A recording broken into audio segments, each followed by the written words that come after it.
Hello and good morning. It's time for us to take a quick look at what's happening on the covers of the newspapers this morning. And we're going to be starting with the Punch. Mike, of course, is right here with me. Okay. And there's quite a bit to talk about. On the cover of the Punch, today is Thursday, July 13th, 2023. NLC protests Tinubu's 500 billion naira subsidy palliative, demands 300% pay rise. Reps sit on 500 billion subsidy release request today. Federal government labor for fresh negotiations. 500 billion is not enough for 125 million poor Nigerians affected by deregulation, says NLC and TUC. Top left there, we have boards. Obi kicks as Tinubu offers opposition governors slots. Nigeria redeems a $500 million bond despite revenue challenges. Also says here, Army Chief orders IPOB raid, rubbishes amnesty for bandits. There's also a photo story there. This is the Vice President and a delegation from the United Nations led by UN Deputy Secretary General Chair and the United Nations Sustainable Development Group, Mrs. Amina Mohammed, accompanied by co-founder Malala Yousafzai. Now, when you see a photo story like that, it is indicative of a lot of things that could be in the pipeline for Africa, for Nigeria. A few things, of course. Remember Malala Yousafzai is the lady who was shot by the Taliban in her head and all of that. She has gone on to be part of policies around the world talking about education, especially for the girl child. Yeah. So that's a great one. But the one I really want to talk about, the major headline there, where the NLC is protesting the 500 billion naira subsidy palliative. For me, from the previous government, they made mention of sharing the money to vulnerable Nigerians and all of that, which I have always stated that I don't think is the best thing to do with a palliative amount. If infrastructure in some ways is improved on, I mean, if we can use the money to improve power, to improve roads, to make sure that the other things, the reliance, I mean, figures that came out yesterday also in news reports have it that Nigerians, we've in the last month, we've used less fuel, we've bought less fuel. Of course, that's due to many reasons.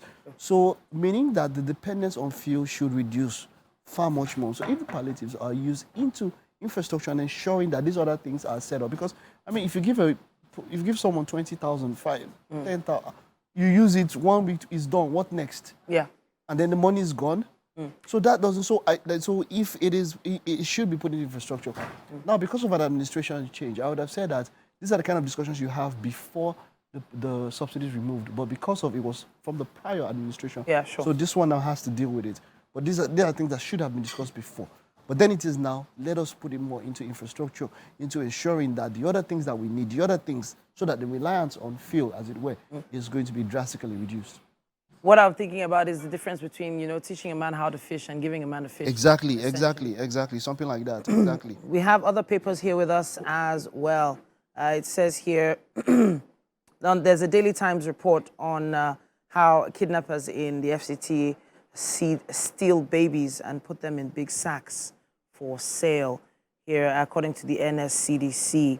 And that is a very, very, very alarming. Sordid, very alarming. It's something that if they have already had info into it, most of these things, they work in rings, they work in gangs and all of that. So if they've already broken into the format, as it were, we should do everything. This is a crime against humanity. It's a baby. I mean, think about even a grown person, the effects of claustrophobia, how people feel when they're in tight spaces. Think about the baby. I don't know. I don't even want to think about it. It's so sordid and graphic for me to even think about the extent people will go to just to make a dishonest buck or something somewhere. My point is that they have got into this thing. These are the things that they should go out with all full force, everything available onto them, the security forces, to ensure that things like this do not happen and cut them down as much as possible. It's a really, really shocking story there. Story starts there on the cover of the Daily Times and goes on around page 10. Now, the Guardian newspaper has this headline. It says, inflation and higher education. Tough times for students, parents, as schools hike fees by 200%. Now, there is an infographic right there on the screen, basically showcasing the inflation rate of 22.4%. The average tuition in federal universities has shifted from 20,000 naira to 80 to 100,000 naira. The average tuition in state universities from 30,000 to about 150 to 200,000 naira. And the average accommodation fees is now around 60,000 naira. And this is all most likely outside Lagos, because I know that Lagos, even back in my day, we were paying a lot more for accommodation fees. That's in the school. Federal University? Yes. Okay. That's because of the... But that was not the official No, rate. not the official rate, Exactly. but because of the scarcity of the stuff. Exactly. That was not official rate. I Yeah. mean, we all, you know how it is. Yeah. When you have what? You have maybe numbers. 2,000 bed spaces. Yeah. And then you admit 70,000 students. I have only 2,000 bed spaces. You know how it is. Yeah. They will normally do a ballot. I don't know if you remember. That, I mean, that's how we used to do that time. goodness me. We do a ballot. And then those who pick now, they start selling bed spaces. I'm thinking you know. that 60,000 was probably the squatters' fees back then. How much did you buy bed space? I'm trying to think of the exact amount. I think then there was 30,000, and this was quite a long time ago. So it was my director says 4,000 naira. Wait, let me be sure. Because the hustle because spirit then in you would even probably make, if you wanted to squat with someone, you'd Yeah. probably sell half your space. no, it was not as high as 20,000, because I remember then that I used to buy Gary and soup for 30 naira. Wow, then. Mike. It's not that fun. Nigeria was not that bad. I was A thinking long time I put ago. this on my status, and I you know, if we want to start thinking about how it's not so far back when it was $2 to 1 naira. It's not so far back. If I was born a few years earlier, I'd have met it. It's not so far back, you know. That's how old Mike is then, everyone. But the infographic is quite explanatory, and it does, highlight some things that we believe authorities should look into They should. to make sure that things are a little bit easier on our students, because in the end, we do want more students getting educated, as we have been losing quite a lot of our skilled personnel to outside countries. And outside, it is even more expensive.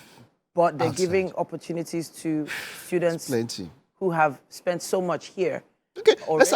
ask Winfrey how much she bought a bed space. Did you buy a bed School. space in school, Winfrey? Did I buy? I can't remember, to be very honest. No, I don't think so. I think I was allocated in the very first year. Then I moved out of the hostel entirely. How much did you sell? I know You sold then yours. they used. I didn't sell.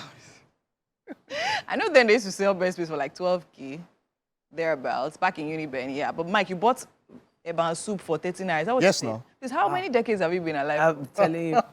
It's not so far back. Nigeria was not this bad, though. It's not so far back. But I'm definitely telling not you. in my. I'm telling you, this is the 2000s. So it's not like it's far back. Yeah, it's not like it's far back. Only 20 years. It's The 2000s. Are you sure? So Are you sure?